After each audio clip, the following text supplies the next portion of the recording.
teams on bye for Week 8 are the Kansas City Chiefs and the LA Chargers. That's like only 2 teams, but those are two big teams right there. So we're going to have a full show on Thursday, not missing too much. Phil, you want to just go into some quarterback waiver ads real quick here? You can just rattle these off a little bit. Yeah, for sure. So Daniel Jones still right around 40%. Jimmy G at 55%. Matt Ryan at 48%. And then Mariota versus the Panthers. Who does Matt Ryan have next week? He's playing the Commanders. So it's like I played Matt Ryan in a league this week and started out slow. He got double digits barely, but it's just like the quarterback landscape, like we've talked about, the whole pod is you might be okay terrible. with that, right?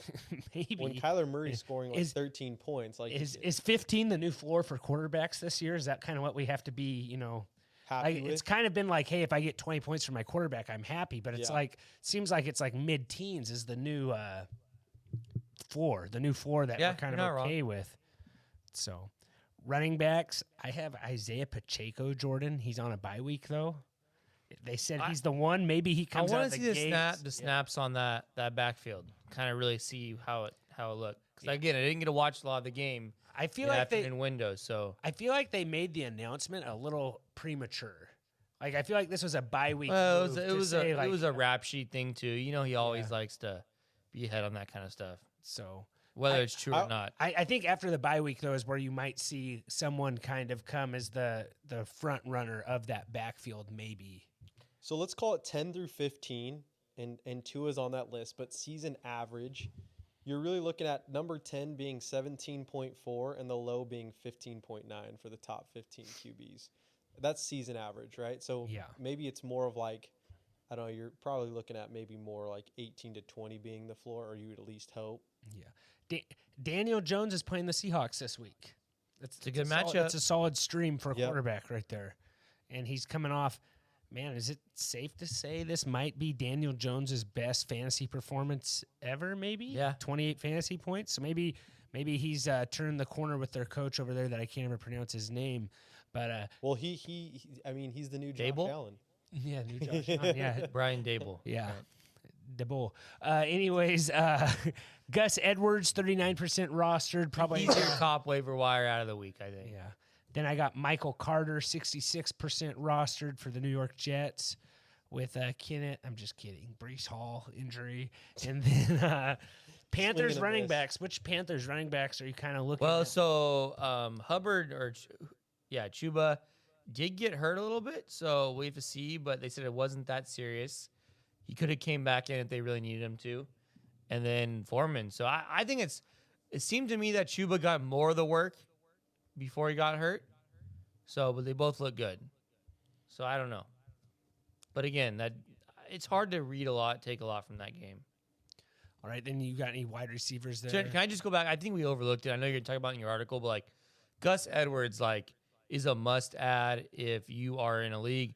I think he is a running back, if he's still available, worth spending quite a bit of fab money on, I think. Especially if you have Dobbins. I mean, this guy didn't even, but we're talking about a guy who came in, was barely activated off the pup list or whatever. And he got all the red zone carries. And literally jumped in, started, did he even practice? How many times did he even practice? He jumped in with the ones automatically, had 2 touchdowns, 14 carries. I mean, the guy just, they like him a lot. Yeah. It says 27-year-old missed all of last season with a knee injury and has been working his way back ever since. And he got 2 rushing touchdowns. I mean, they just threw him right into the. I mean, yeah. All right. I think he's a must-add. Mm-hmm. Yeah. Cool stat about Gus Edwards. He is from Liberia. That is always good to know, Phil. Thanks for Phil's fun fact of the day. Wide receivers got McCole Hardman, 30%. Yeah, I mean, you think he's a must-add, Trent? It's got to be somebody over there at Kansas City, and it looks like I'm thinking. Juju had another good game though. It's hard. You're going in the bye week. Maybe something happens here. I think you can just wait on these guys. Marquise Goodwin. So that one is an interesting one with DK. Yeah, so it said DK X-rays came back negative, but with knee injuries, we knew that wasn't going to do anything anyways. He'll be out probably 2 games, I would imagine. They said probably minimum 2-3 weeks. So Goodwin, I think, is a solid ad. Geno's throwing the ball a lot. Yeah. Geno's throwing the ball a lot. He's like Goodwin. Goodwin had 2 touchdowns today. Last week, I think he had a touchdown. Lockett's banged up, I think. So I think Goodwin is a very solid. He's a burner. Solid ad, I think. Very solid ad. Not the greatest matchup this week, Jordan, playing New York, but I do think New York? Giants. I think it's fine. Fine. Okay. I mean, they're going to throw the ball. Another guy is Wan'Dale Robinson. Saw his snap share increase dramatically. I think he was 23% last week in his first week back.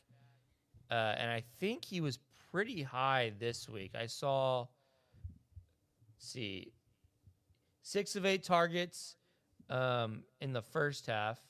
Yeah, he played quite a bit. I mean, that's a good amount of playing time. His snap counts are only going to increase. Well, I think Wan'Dale is a really talented guy too. So I like Wan'Dale Robinson this week quite a bit. All right, some streams of the week I got Jacksonville defense versus Denver. Gosh, they've been so bad, though. I know, but what if they're playing Ripon? I know. In London. So it's a home game for Jacksonville. If you want to roll the dice on a defense you want to stream, I got Jacksonville D 19%. I like your Tennessee one. Yeah, Titans versus Houston, only 22% rostered. It's another one. And then Daniel Jones versus Seattle, like I said earlier, is another good one, and he's 40% rostered. Maybe at some point we got to quit talking about Daniel Jones as a stream, but just looking at him right here, he's only 40%. He's your perfect bye week filler, though. Yeah, and his best game up to this week was 21. He's been kind of like low teens most of the year. He is QB 15 on the year, though. So, and that's with today's performance. So, tight ends, I got Cade Otton. Yeah, I mean, the guy, Tom Brady seems to like him, so. 23% rostered. Tight ends are tough. Hayden Hurst. Yeah, Joe Burrow likes Hayden Hurst. Yeah, 68% rostered. And then Hunter Henry, 36% rostered. I feel like this list here on tight ends doesn't ever change. No, because you're not really picking and adding guys, right? Like, most people, smart people, are going to carry one tight end on their roster. Like, Cade Otton or Kyle Pitts rest of the season? Shoot, I don't know. That's a tough one. I mean, if you don't have the top 3, let's call it top 3 to 4-ish tight ends, does it really matter? Like, it's kind of a coin toss every single week. You know what I'm saying? Like, you just, put a tight end in your slot and hope that in your tight end position and hope that the shine lights on his. Throw a wish in the well. Yeah, like, it's just, it doesn't really, I mean, look what happened to, I can't even think of his name. Anyhow, the .04 guy. Who am I? Mark Andrews. Yeah, I'm looking at Mark Andrews this week. Yeah. Trent, what about Dalton Schultz? Oh, he's 76%. Yeah, roster. he's pretty Never rough. mind. And it looked like I thought maybe he had gotten dropped a little bit. Man, people were keeping that guy. He got banged up a little bit today, but they say he's fine. But he was one of probably the better guys maybe today, pass catchers wise. 5 catches for 50 yards. Yeah, in that game, that's 10 points. Yeah. So, anyways, I think that about does it, guys. I don't know if there's anything else you want to add. It's been a fun pod. We went off the rails about the same as we usual. Do. Yeah, and had some waivers, had some stuff. We'll have these waivers on YouTube. You can check those out. We will see you guys on Thursday. Going to have a fun little draft. Lots of tricks and treats. But as always, see you next time and take care. This has been another episode of the Fantasy Football Dudes podcast. Remember to rate, review, and follow. For more information, go to www.thefantasyfootballdudes.com. And remember, we are sorry for absolutely nothing. This has been another episode of the Fantasy Football Dudes podcast. Remember to rate, review, and follow. For more information, go to www.thefantasyfootballdudes.com. And remember, we are sorry for absolutely nothing.